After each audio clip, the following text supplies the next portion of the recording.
De 1918 à 1919, un tueur en série a sévi à la Nouvelle-Orléans, en Louisiane.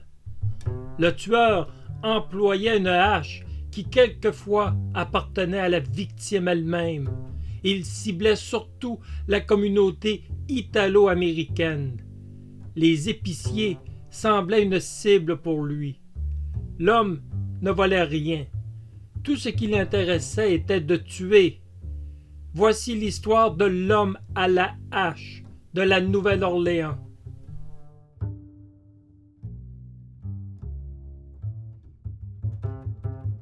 L'homme à la hache terrorisa la Nouvelle-Orléans avec plusieurs meurtres successifs.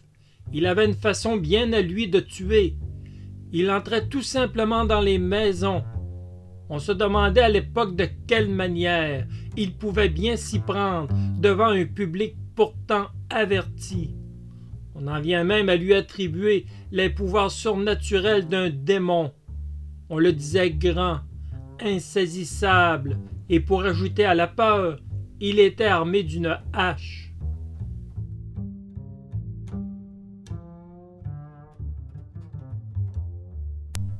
Le 23 mai 1918, Joseph Maggio et son épouse Catherine sont sauvagement assassinés dans leur appartement.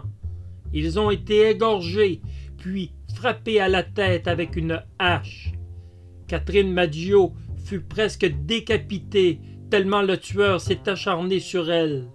Joseph Maggio survit à peine et rendit l'âme sans pouvoir parler aux premiers secours. Le tueur à la hache avait découpé un panneau de la porte à l'arrière de la maison pour pouvoir entrer à l'intérieur de l'appartement des Maggio. Il avait même poussé l'audace en abandonnant ses vêtements tachés de sang et l'arme du crime, une hache dont il s'était servi avec une fureur extrême. Il n'avait rien volé, rien dérangé. Son mobile n'était pas l'argent, mais seulement le plaisir de tuer.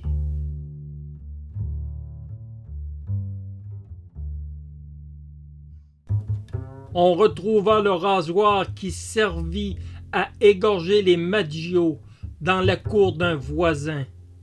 Ce rasoir appartenait à Andrew Maggio, le frère de Joseph. Andrew Maggio était barbier. Il employait des rasoirs toute la journée.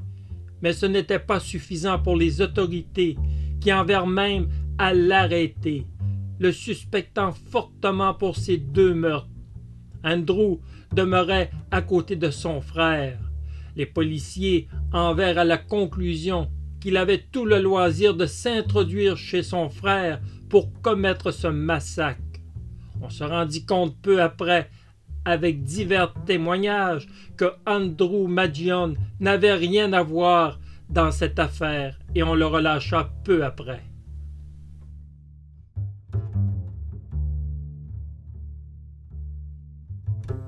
Louis Bessumer et Harriet Lowe, un épicier et sa maîtresse, sont attaqués à la hache le 27 juin 1918. Tous deux avaient de sévères blessures à la tête, mais ils étaient miraculeusement en vie. Le tueur s'y était pris de la même façon pour entrer, en découpant un panneau d'une porte. Comme pour les Maggio, après l'agression, il abandonna son ciseau à bois et une hache tachée de sang dans la salle de bain. Et il n'avait rien volé. Pourquoi le tueur en série n'avait pas tué Louis Bessumer et Harriet Lowe était très mystérieux. Après deux meurtres sanglants, qu'est-ce qui a arrêté le tueur dans sa folie? Avait-il été dérangé ou pensait-il ses deux victimes déjà mortes? On était sans réponse devant cette question.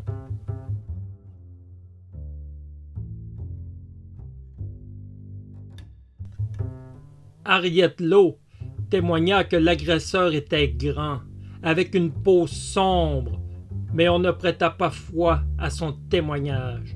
Elle était dans un sale état et ne semblait pas cohérente. La femme était défigurée, paralysée du visage et gravement malade. Elle finit par accuser Louis Bessumer, son compagnon, de l'avoir agressée et inexplicablement, les autorités la croyaient cette fois. Louis Bessumer fut arrêté et dut même subir un procès où le jury, après seulement 10 minutes de délibération, le jugea innocent.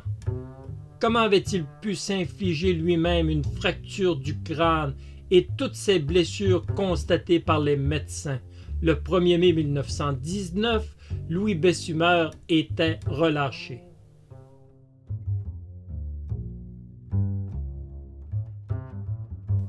Le 5 août, Madame Edward Schneider, qui était enceinte de 8 mois, se réveilla en sursaut. Elle avait devant elle un homme grand au-dessus de son lit.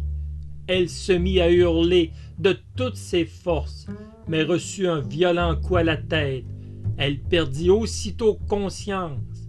À minuit, Ed Schneider, son mari, la découvre dans une mare de sang. Cette fois-ci, les constatations n'étaient pas tout à fait les mêmes. On ne retrouva aucune arme sur les lieux de l'agression et aucun signe d'effraction. Madame Schneider défia les lois de la nature en se remettant de ses blessures et en accouchant 2 jours plus tard d'une petite fille. Encore une fois, l'agresseur avait frappé, mais n'avait pas tué, alors que ça aurait pu lui être très facile. C'était le mystère le plus total avec ce tueur imprévisible.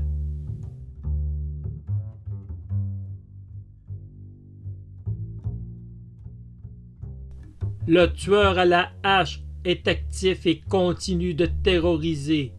Le 10 août 1918, Pauline Bruno, 16 ans, et sa sœur Marie, 13 ans, sont réveillés par un bruit énorme qui provient de la chambre de leur oncle Joseph Romano.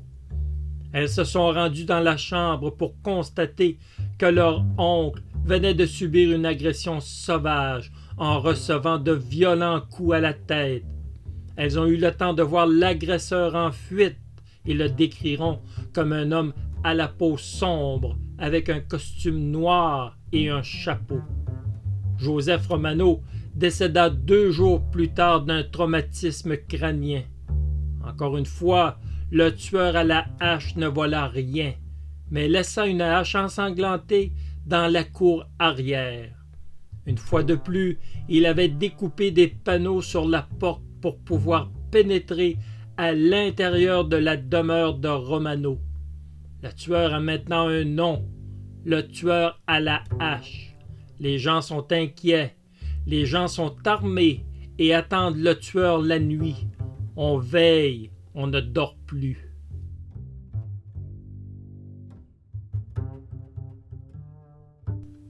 La police n'avait aucun suspect et les crimes continuaient. Le tueur frappait au hasard. Personne n'était ciblé particulièrement.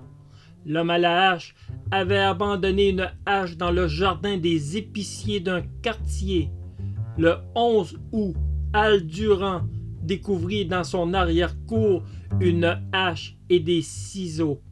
Il semble que le tueur à la hache n'avait pas réussi à entrer chez lui. L'homme est actif, il est dans une folie meurtrière. Il faut lui mettre la main au collet rapidement pour que la vie reprenne son cours normal.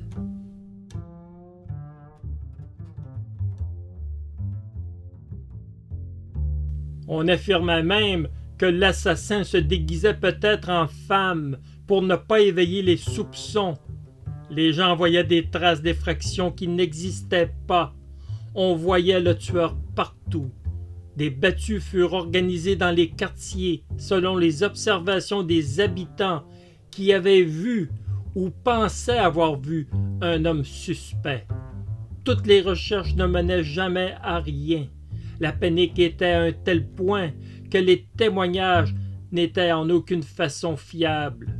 La police était face à un mur dans le dossier du tueur à la hache.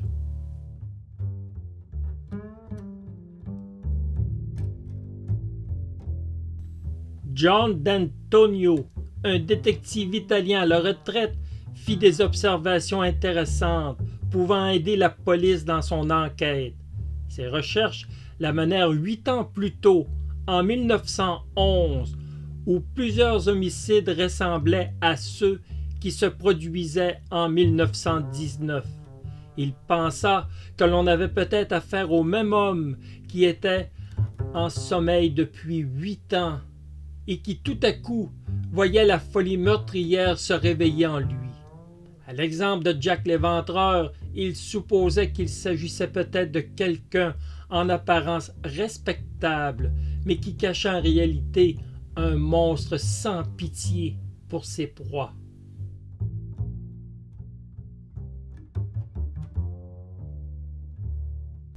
Même si le tueur continue d'être actif, il semble que sa marche meurtrière rencontre des obstacles.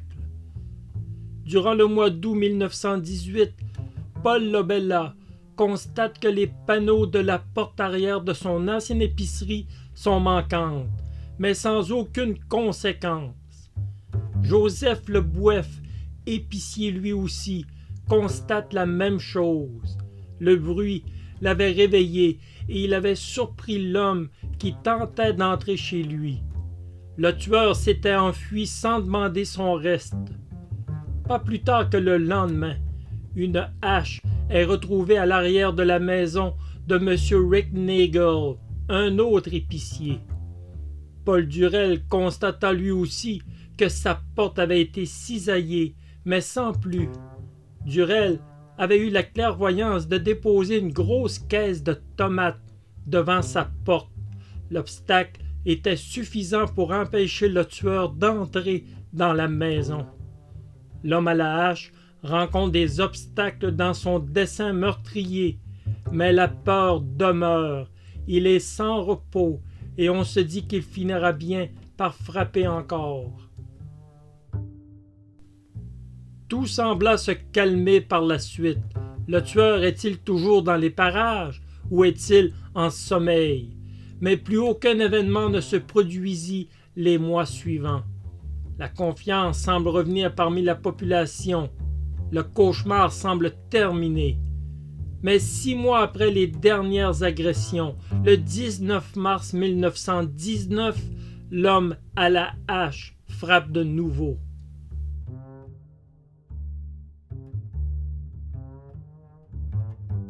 Monsieur Charles Cortimiglia était un immigrant italien qui vivait à Gretna, dans la banlieue de la Nouvelle-Orléans. Dans la nuit du 10 mars 1919, M. Orlando Giordano, un épicier qui était un voisin, entendit des cris en provenance de leur maison et aussitôt il se précipita dans la rue. Il découvrit Madame Cortimiglia en sang, tenant sa fille Marie décédée dans ses bras. Son époux était sur le sol, le crâne fracturé. Le tueur venait de frapper une autre fois. La porte était découpée et il avait laissé une hache sous le porche. Une preuve de la folie qui régnait à cette époque, M. Giordano et son fils furent accusés par Mme Cortimiglia de l'avoir agressé. Orlando Giordano était un homme de 69 ans et son fils mesurait 1,80 m et faisait 90 kilos. Il semblait impossible qu'il ait pu se glisser dans la petite ouverture de la porte. On les arrêta tout de même tous les deux. Même Charles Cortimiglia contestait les affirmations de sa femme qui mettaient en danger la vie des deux Giordano. Rosie Cortimiglia finit par avouer qu'elle avait faussement accusé les deux hommes qui furent libérés par la suite. Charles Cortimiglia divorça de sa femme l'année suivante.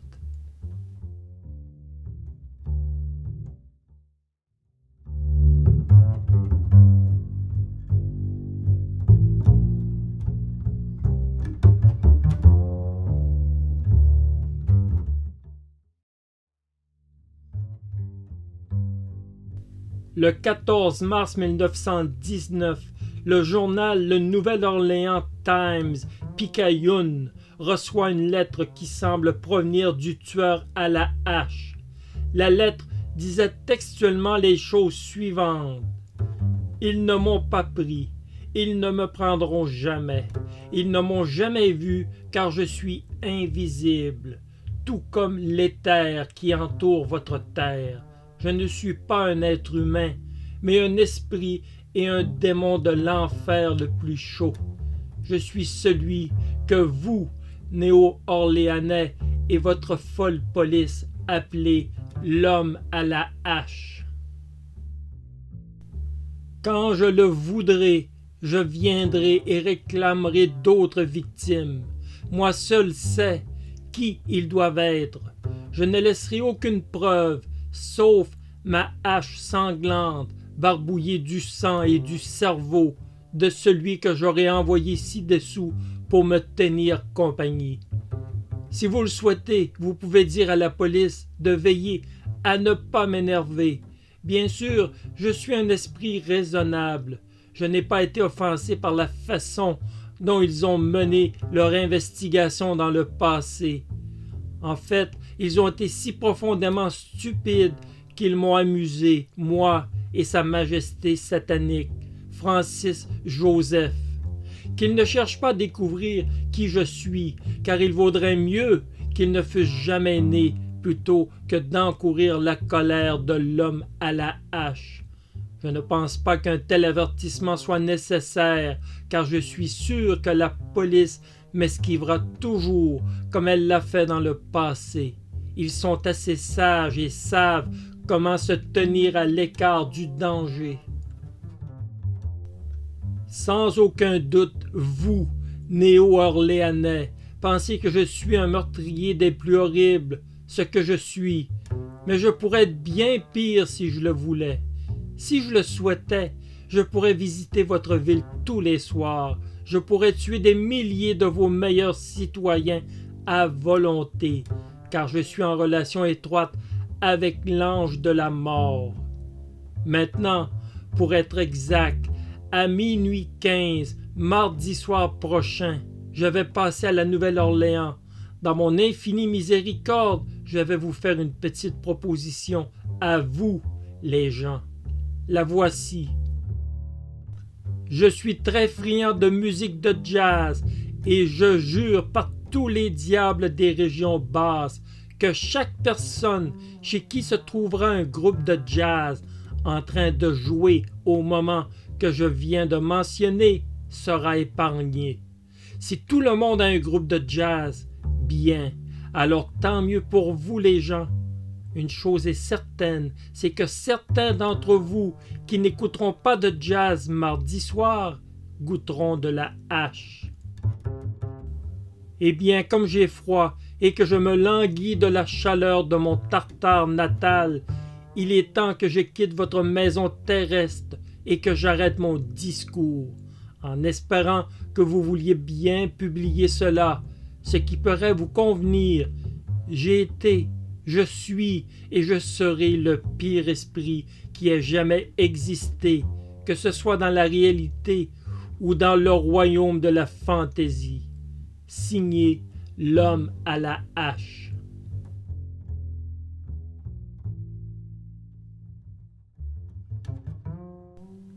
Encore une fois, cette lettre attisa la peur ressentie parmi la population.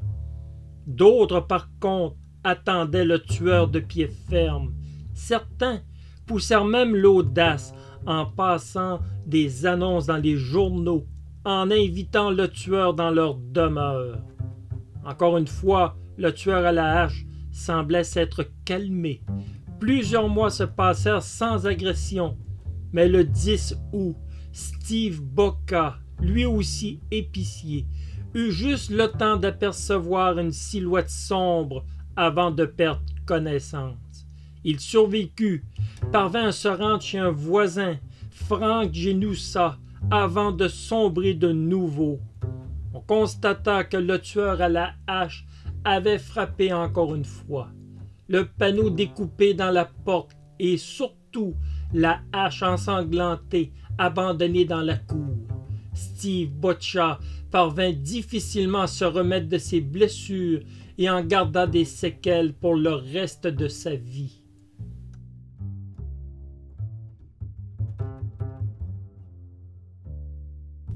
Le 2 septembre, l'homme à la hache passe à un cheveu d'être capturé. William Carson, un pharmacien, a tiré sur un homme qui était entré dans sa maison. Il parvint à s'enfuir, laissant derrière lui une hache et une porte cassée. Le 3 septembre 1919, Sarah Lohman est sauvagement attaquée durant son sommeil. Les blessures étaient énormes, une commotion cérébrale, des dents en moins. Sarah survécut à ce drame, mais resta amnésique concernant ce triste épisode de sa vie.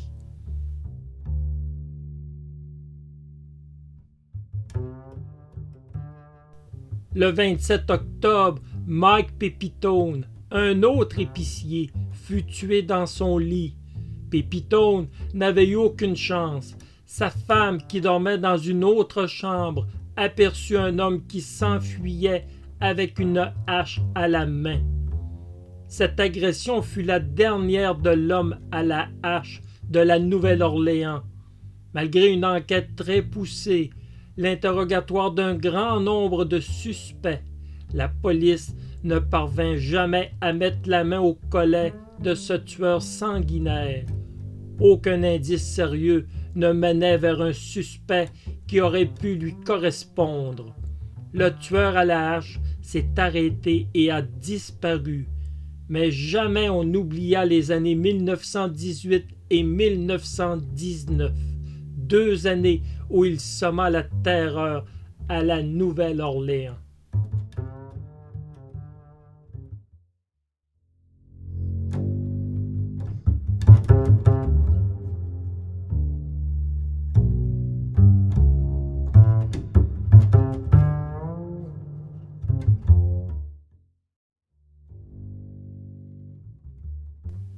Le seul suspect légitime à sortir de l'enquête était Joseph Mumphrey.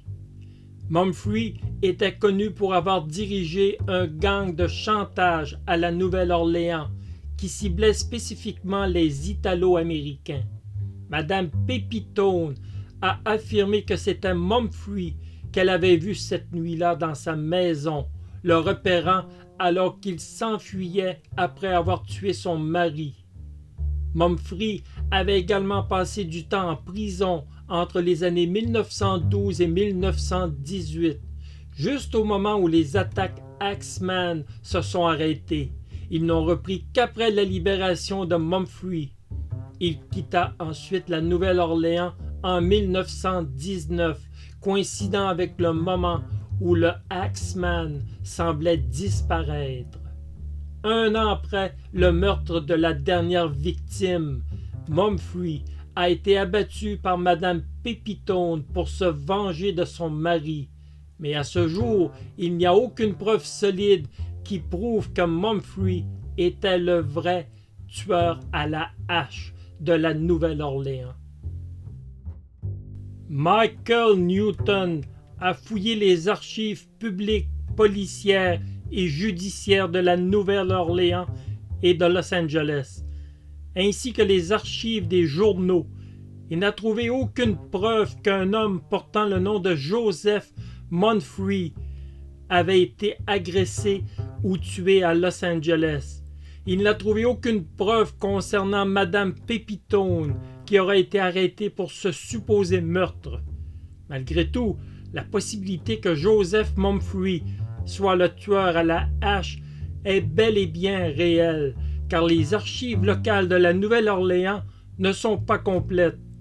Un homme nommé Joseph Mumphrey aurait réellement vécu à cette époque à la Nouvelle-Orléans et il avait un passé criminel. Malgré toutes ces recherches, Joseph Mumphrey demeure un suspect, mais sans plus. Rien ne prouve qu'il était concerné dans toute cette affaire et rien ne prouve que Madame Pepitone l'a abattu. Cette histoire relèverait plutôt de la légende urbaine. D'autres, par contre, croient fermement qu'il était le tueur à la hache. Selon Richard Warner, le principal suspect était bel et bien Frank Doc Mumphrey, qui se faisait appeler Joseph Mumphrey. Mumphrey avait une entreprise de jazz dans le Garden District et semblait faire de bonnes affaires après la lettre du tueur à la hache où il demandait aux gens de jouer du jazz s'ils ne voulaient pas qu'ils s'en prennent à eux. Les gens, sous cette menace, ont embauché des groupes de jazz après cette lettre.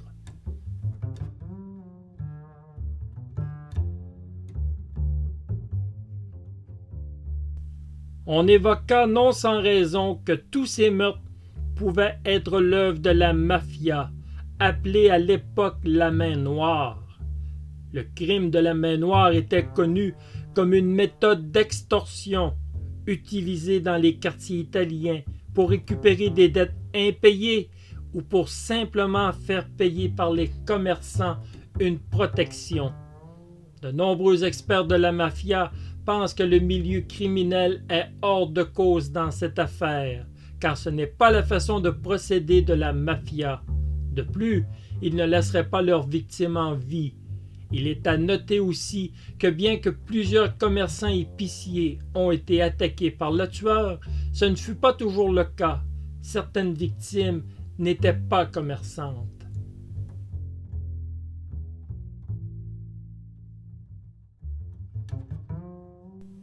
De nombreuses autres théories entourent les meurtres infâmes de l'Axeman, le tueur à la hache, y compris des tueurs imitateurs aux démons.